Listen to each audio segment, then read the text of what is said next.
Vídeos d'en Ramon, número 109.cat. Com construir amb volta catalana un sostre amb una tècnica de construcció tradicional catalana.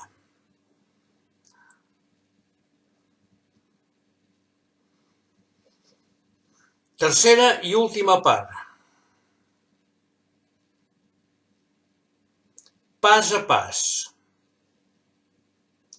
Amb la volta catalana es podia cobrir amb una sola llum el sostre de les plantes baixes de les masies i de les construccions urbanes populars com les cases de cost, etc.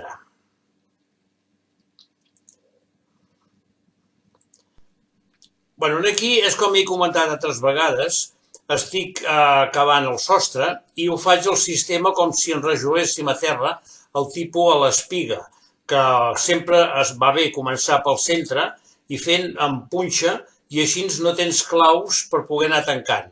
Com se pot veure, és molt més fàcil, o m'agrada a mi molt més d'aquesta manera, i no tens cap problema per anar-les posant les rajoles i sense patir del moment del que és el tancament de les filades quan és de l'altre sistema. Aquí ho puc fer-ho perquè tinc els dos cindris i a més tinc la paret de l'acabament del que és de la façana i tinc aquesta guia. Llavors em don marge per poder anar fent amb aquest sistema. Es pot fer també quan se comença així, però és necessari tindre algun cindri més o també mirar d'entreguardar, o sigui, deixar els cindris i posar més cordills i anar entreguardant. Però així, el poder-lo fer també és una demostració del que és l'acabament. Com es pot veure, estic posant les rajoles sense cap problema, l'apoyo amb les dues cimbres, sempre procurant, com ja he comentat amb tot el que és els vídeos, de no embrutar massa la rajola,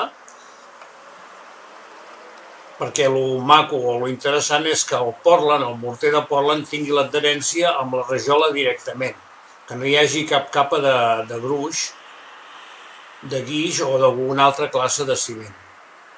Si fos morter encara, i ciment ràpid, però al ser guix, millor que no hi hagi massa gruix, que hi hagi el mínim del que es fa servir per les juntes. Fixeu-vos també amb el sistema d'enllardar,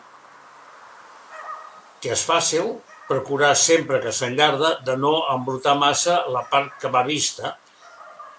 No passa res perquè després es pot netejar molt bé, però sempre s'evita més feina. Veuen aquí ara anar-la aguantant, donar-li el seu copet, com sempre, rejuntar-lo ben bé, sense fer massa pastifetes, com sempre ho he comentat. Mirar de no embrutar la massa i amb la punta de la paleta anar fent. Ara aquí estic aguantant, que no hauria de fer falta perquè és que hi ha el cindri, però deu haver-hi algun puesto que no deu descansar prou bé. Ara ja he canviat de posició, ja he anat al que és el lateral, perquè em quedava massa lluny treballant des de fora de la façana com feia abans. Fixeu-vos que el guix sempre l'estic agafant amb la punteta de la paleta o amb la mà, però sempre procurar això, no embrutar massa les rajoles.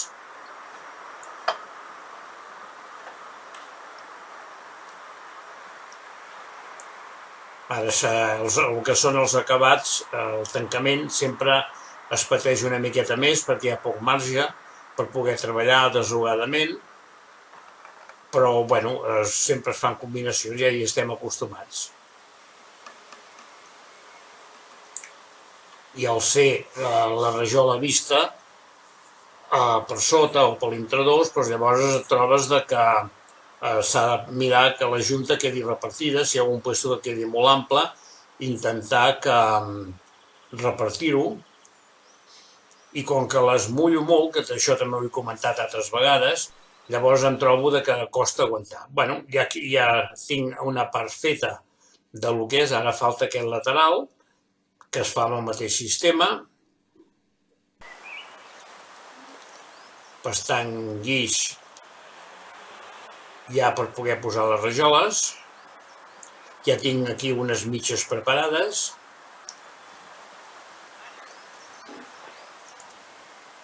Així, ben pastat, que no hi hagi grumos o terrossos.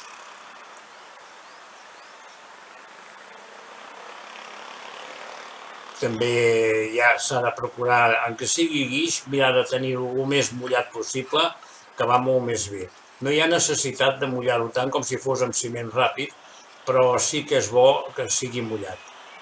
No que estigui sobremullat o borratxo, com acostumem a dir, però que sigui humit és molt important. El que passa que al ser així més humit s'adalanta menys, però almenys queda ben enganxat.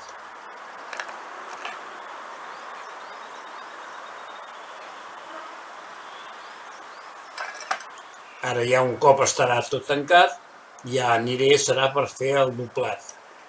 No l'he continuat abans perquè tinc el lateral, com estic fent ara, tinc el lateral per poder anar fent-ho sense tindre que trepitjar per sobre.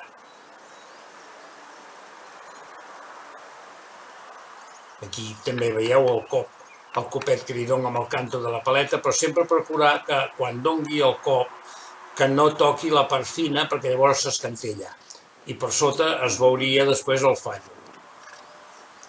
Ara adelanto més perquè tinc les rajoles tallades, ja tinc les mitges a punt.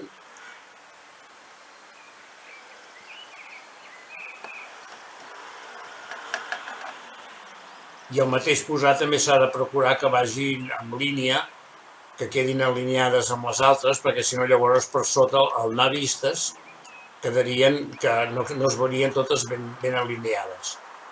Això si fos per enguixar no val la pena mirar-s'hi, però quan és així és per anar vist.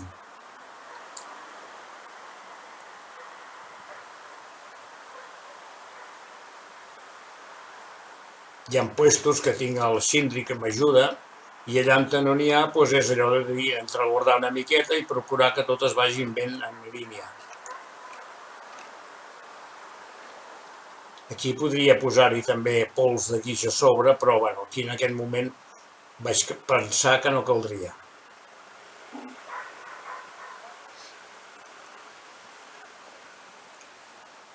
Bueno, ara ja s'aguantarà i anirem per acabar de tancar el que és tot. Primer m'agrada també sempre provar primer, veiem si encaixa prou bé.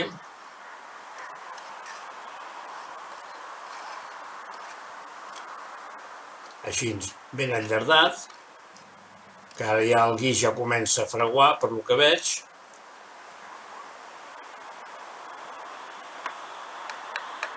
Com podeu veure, el copet amb la paleta sempre és molt important, sempre li dono perquè així ens encaixa molt més bé.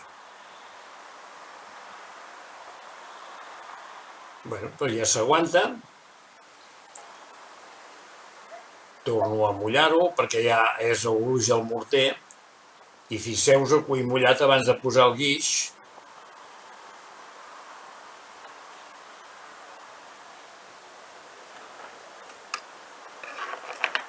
Aquí anar recollint i sí, el que procuro és sempre anar tapant els foradets.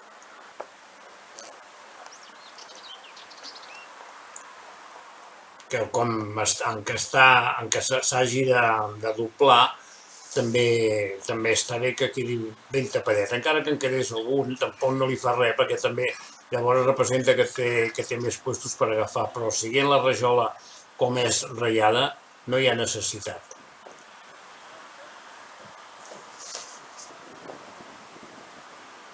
Bueno, doncs ja quedarà la solera, el senzillat. Ja quedarà el senzillat acabat i ja anirem també per doblar-ho.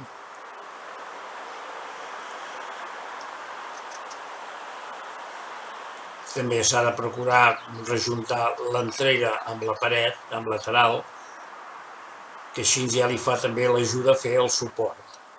Bueno, doncs ja està tancada, com se pot veure, que es veu per sobre es veu força bé, i ara ja vaig per continuar el doblat. Fixeu-vos que inclús estan les rajoles humides com estan, ho mullo, i al posar el morter, refregar-lo així, que això és molt important. Estic insistint en tots els vídeos que el doblat, en què no es vegi després, s'ha de fer bé. Bé, i mantenint sempre que es pugui el centímetre de gruix de pasta. I fer-li una refregada com estic fent, encara que aquí té les ranures de les rajoles, m'agrada és que quedi ben adherit. O sigui, que es filtri ben bé. No es tracta de posar la rajola i no, és posar el més bé possible. I com podeu veure, anar posant el morter contra les rajoles que hi han posades i ara al posar el maó veieu com sobresurt. Nosaltres hi ha una paraula que no és massa maca, que en diem que vomiti. O sigui, que sobresurti el morter d'aquesta manera, que sobresurti, però el vocabulari de l'obra, almenys aquí a Catalunya i a la zona on jo hi he estat treballant molt, en deien vomitar. Això vol dir que quan surt d'aquesta manera, tota la peça està ben massissa.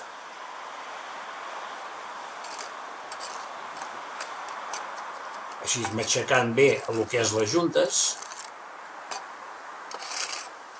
amb el canto de la paleta.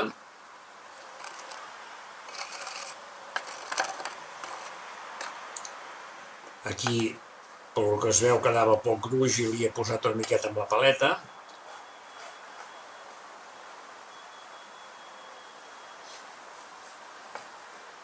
Sempre val més que li sobri i surti, vull dir que li sobri, que no pas que li falti. I al poder fer, al posar el maó, al fer el mica de vaivent, com podeu veure, és el que l'ajuda a que sobresurti per sobre. Aquí, encara que quedi una miqueta bruta, la solera no passa res perquè ja... Vull dir, no té sentit, o sigui, per sota sí que ha de quedar net, però aquí tampoc no té importància. Millor que no quedin massa rebaves.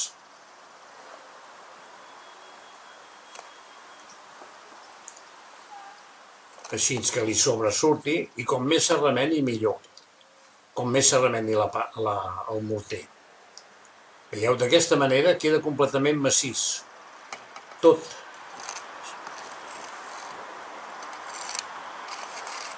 I al recollir amb la paleta el morter, com estic fent, es pot apreciar si mantens el centímetre aproximat o no. Val més que et passis una mica que no pas que li falti. O sigui, encara que el senzillat és només com un encofrat, però també fa força si treballa en conjunt amb el que són les altres capes o les altres rosques. Fixeu-vos com ho estic escampant i el mateix escampar l'estic remenant amunt i avall.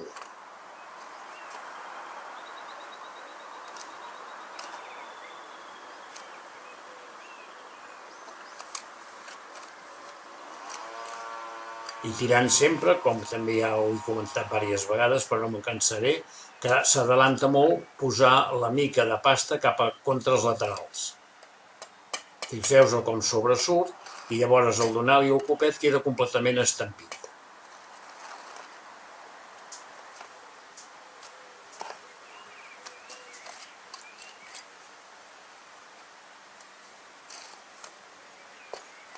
En què sembli que sí, que poder requereix una miqueta més de temps fer aquest sistema, però queda bé. El que es tracta és no posar les juntes en sec. O sigui, sempre que entre junta i junta quedi pasta.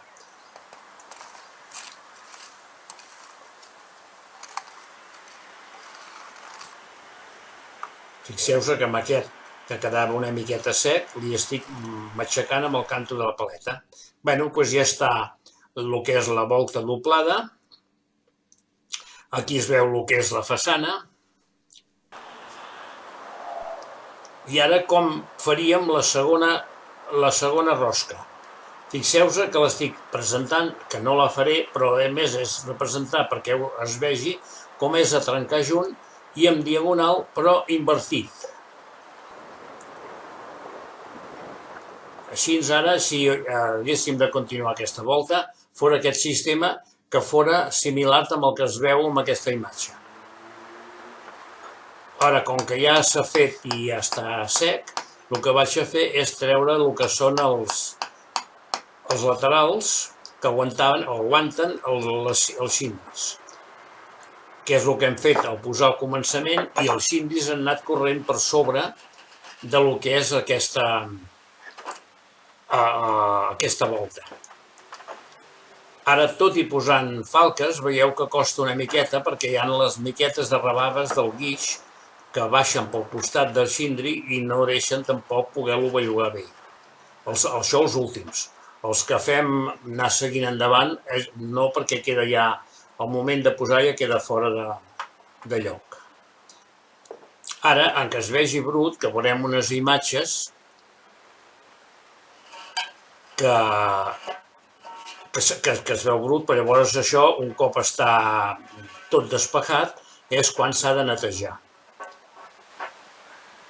Aquí ara encara es veu una miqueta de les rebaves del guix, perquè és naturalment més a sota, però el que és important és que es vegin les línies, que es vegin rectes, que no es vegin allò que van fent esses, ni fixeu-vos que es veu completament la línia recta unes amb les altres. Bueno, aquí ja s'ha netejat.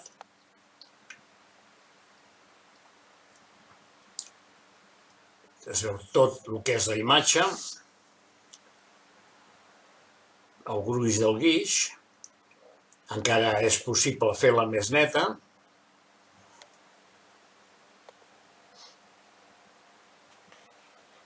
I ja està la feina feta. Aquí ja està tot ben acabada, amb el rebussat que vaig fer al final. Fi de la tercera i última part.